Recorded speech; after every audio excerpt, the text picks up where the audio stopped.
Kia ora from the garden, Adrian Sutherland here. Well, if you're thinking of building yourself a barbecue table at home, whether it's one that's fixed to the ground or portable, I thought I'd show you my one. At least that might give you a couple of ideas of something that you might do for yourself. Well, anyway, let's take a look. Let's turn the camera around. So this is our table. I've built it into the ground. So we'll start at the seats. So I just put some 100 by 100 fence posts. I just cut them to size and concrete in, put some concrete in, dug them in, put a little bit of concrete there just to stop them from sinking down. Put a little cross member on there, just bugle screwed those into the post. And then these here, I think this wood might be redwood, some redwood lengths. I just trimmed off the corners here, just so you don't kind of bang your knee. Give them a little bit of a scuff up along the edge, just kind of plane them along the edge there, just to take a bit of the edge off. They can rip on, tear pants and stuff like that. But I think I set these about 1 meter apart. All these posts, a little bit of concrete in there. So it's the same deal. There's a little cross member on there, and then just fix the. I think these they look like about 150 by 50. I think they don't look 200. Anyway. But yeah, so that's the seat right along. Now, just as an indication of the length of the table itself, let's see that there, 670. So not quite 7 meters long by a meter. Where it is? There it is. By a meter wide. Oh, so 670. 670 by a meter, so that's how long it is. And the top similar to the seat. Well, so I've done a seat on both sides. Now, because our section here is slightly sloping, you might be able to see it, but down this end is slightly higher than down that end. It's a little bit higher, just so that the table is level, or the chairs and the table is level. So similar thing with the tabletop, just either side. I just put 2 posts in the ground with a cross member there, and then just laid these timber on top. Now, this is a mixture of macrocarpa, redwood, and some Japanese red.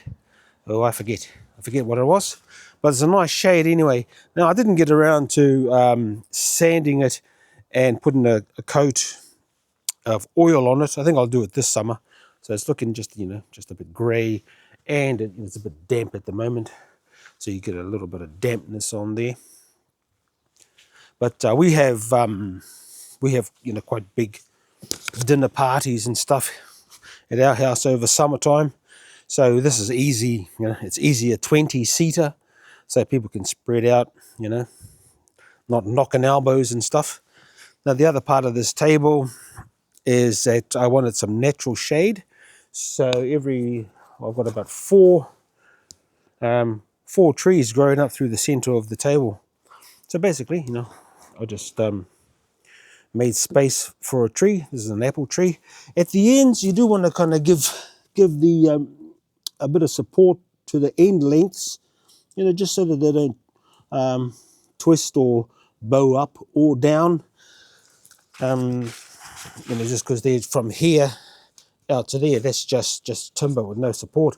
So I just put a bit of aluminium, aluminium rod under here. I think it was an old roof rack or something, and just screwed that into there, and that just kind of fixes all these end bits together.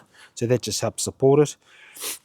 But then, along here, so the trees there, I built the table around the trees. So the trees were here before the table. And then, I've just shortened the lengths so that it can fit around. And as the tree gets bigger, I'll just get in here and just cut it out little bit by little bit, just to make more space for the tree. So there's an apricot, and it provides nice shade. It was the only one that was providing shade for the first summer, but now this apple here starting to get a bit of height on, and when it's flush out with leaves, it provides a nice bit of shade. Another apple here is starting to provide a nice bit of shade, as well as this double grafted pear tree at the end. So you know, shade from leaves is much better than like those gazebo kind of shade. Is not really, you know, well, it's okay, I guess, but I prefer the shade from leaves. So same thing at this end. I just put another bar here just to give something to keep these end planks, something to support. Otherwise they'd be just hanging out here. And you know, sometimes the wind with wood, you know, they either twist up or twist down. So at least this way here, there's something kind of holding them firm together. Now down the bottom there, I just put a runner right down both sides and at the ends. I think it's 100 and, what is it, 100 by 50, maybe 150 by 50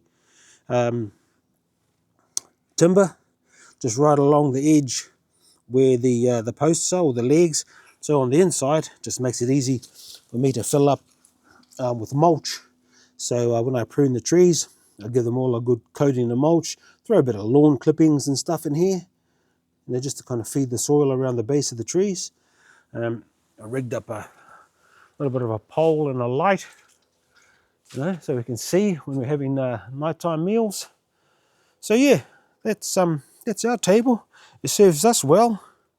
Plus Lily Melody is like a second playground for her. During the summertime, she's got all her toys and building blocks and all that kind of stuff out here. So this is her go-to place, painting and drawing and all that kind of stuff. And what else about it? Oh no, that's about it, I guess. Oh, here's a step I made so that Lily Melody could step up and climb up easy. She's getting tall enough now that she doesn't really need it, but anyway. All up, I think it was about $1,000 worth of material. Maybe, yeah, it was about $1,000, I think. Now this was a couple of years ago, so it might be a bit more now. But well, then, you know, a few screws, a couple of weekends, blah blah blah. But yeah, so I recommend doing it. Give yourself some space for your trees to grow. I recommend doing that. Yeah, hey, why not? So yeah, I think I'll post another video over summertime when I sand this back and give it a nice coat of just clear natural oil, and just to bring out that color in the timber. It's a bit of a shame though that it just go grey, but nothing a sand and a bit of oil that'll bring it back. So no, I think there's nothing else about it apart from we enjoy a lot of yummy food out here. So yeah, anyway, that's that. So yeah, hope you enjoyed that. Hope it might give you a couple of ideas. Feel free to ask me anything about it if you like. Pretty straightforward, pretty basic. Yeah, so anyway, enjoy and get building. Learning.